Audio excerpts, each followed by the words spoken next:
Alors aujourd'hui, on va restituer une chanson. C'est une chanson ou bien un poème qui se trouve dans la page 125, Le bateau de pêche. C'était un tout petit voilier, un petit bateau de pêche. On l'avait bâti d'un bout de papier et d'un vieux noyau de pêche, dans un petit port entre deux roseaux. On l'avait mis à la mare. Il appareillait dès qu'il faisait beau pour naviguer sur la mare.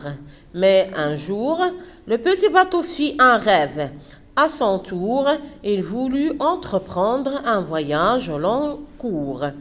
Alors, il s'enfuit magnifiquement, tout là-bas vers les tropiques. La vie qu'il menait lui donnait vraiment des idées mésanthropiques. En l'apercevant, chaque nénuphar craignait qu'un malheur n'arrive. Et le ver luisant lui servait de phare, lui criait « Rejoins la rive ». Mais il répondit d'un air malséant « Je ne crains pas les déboires, aussi bien le fleuve et les océans. Ce n'est pas la mer à boire. Quel plaisir de voguer ainsi sur les ondes, quel plaisir de pouvoir naviguer au gré de son désir.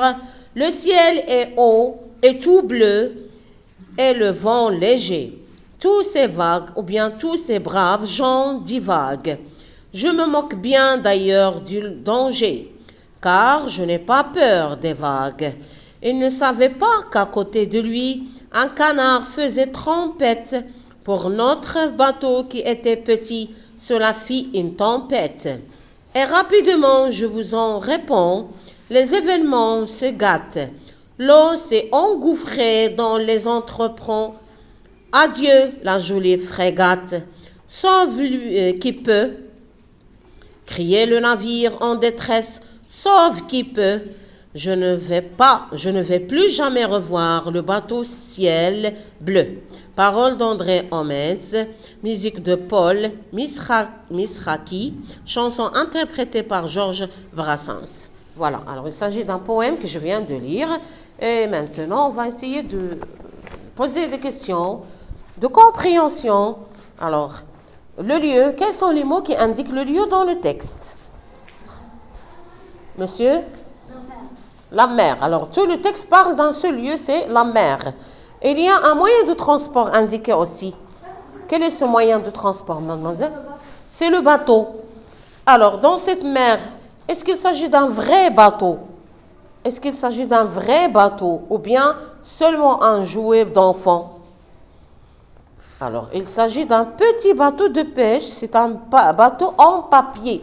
Ce n'est pas un vrai bateau, c'est un petit bateau en papier. Alors, quel est le titre de ce texte et quel est son genre, les deux?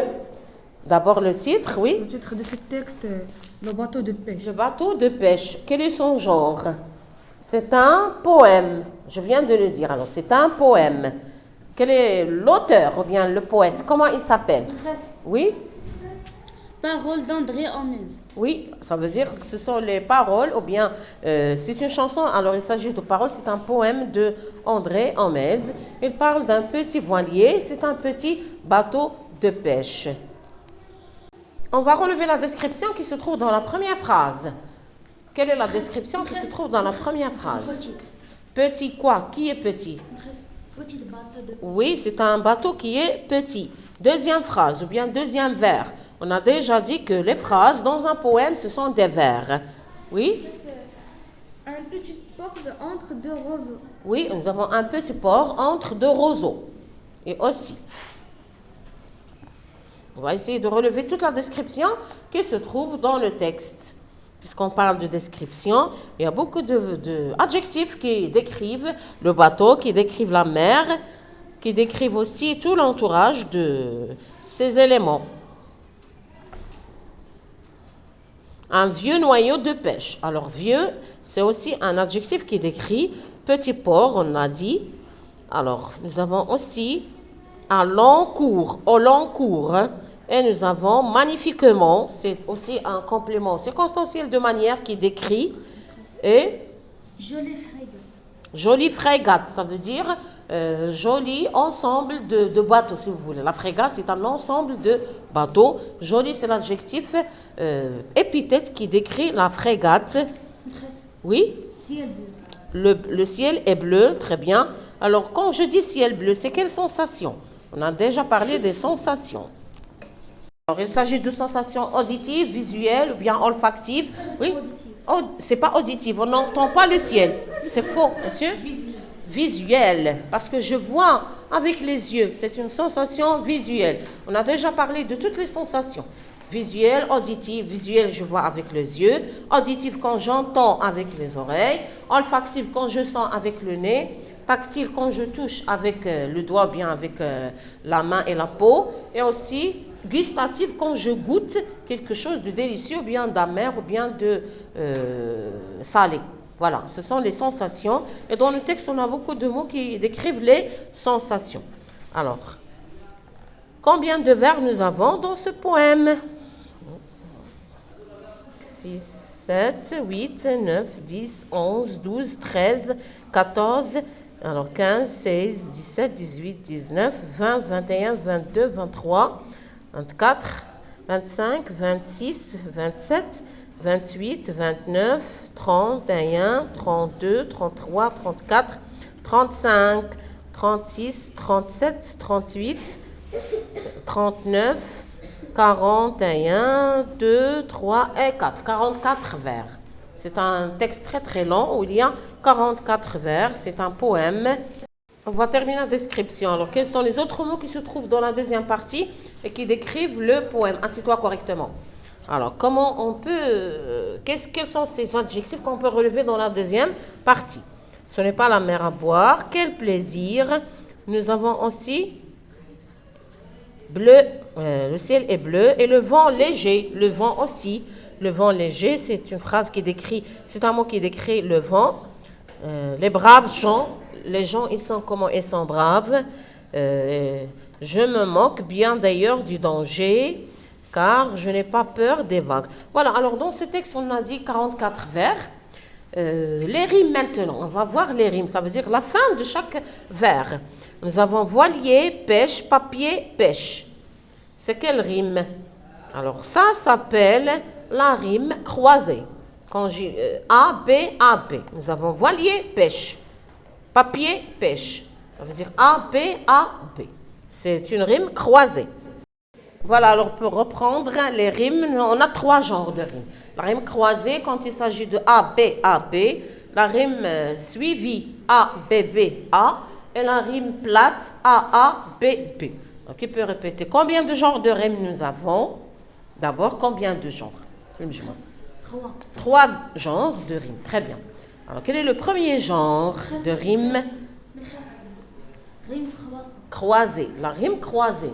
C'est quoi la rime croisée? Qui peut reprendre la rime croisée? A. A, B, A, B. Très bien. La rime croisée A, B, A, B. Deuxième genre de rime. Quel est le deuxième genre de rime? Rime suivie. Suivie. Très bien. Alors, c'est quoi la rime suivie? Monsieur? A, B, B, A. Très bien. La rime troisième? La troisième, monsieur? La rime plate. Alors, c'est quoi la rime plate? Mademoiselle? La dernière, alors A, A, B, B, c'est la rime plate. Maintenant, quels sont les 3 genres, monsieur? Les 3 genres sont les 3 rimes sont première rime croisée et A, B, A, B. Très bien. La deuxième? Deuxième rime suivie A, B, B, A. Très bien. La troisième rime, c'est la rime plate A, A, B, B. Très bien. Qui peut répéter?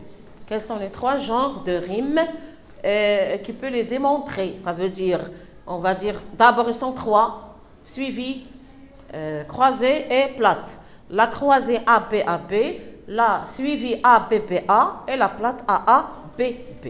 C'est très facile et c'est très amusant aussi. Oui, répète les 3 genres de rimes. Croisée A, A, B, A, B. Oui. Plat. Plate. Plate. A, A, A, B, B. Et aussi la suivie. A, B, B, A.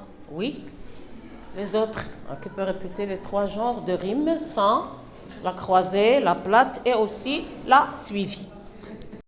Alors, on a relevé tous les éléments de la fiche technique, le lieu, les personnages, titre et la source, le genre et le type. Et maintenant, on va relever le temps. Alors, quel est le mot qui exprime le temps, mademoiselle? Un jour. Un jour, c'est le mot qui exprime le temps. Le lieu, c'est la mer. Personnage principal, c'est le voilier ou bien le petit bateau. Les phrases de description, bien sûr. Le titre, la source et aussi le genre.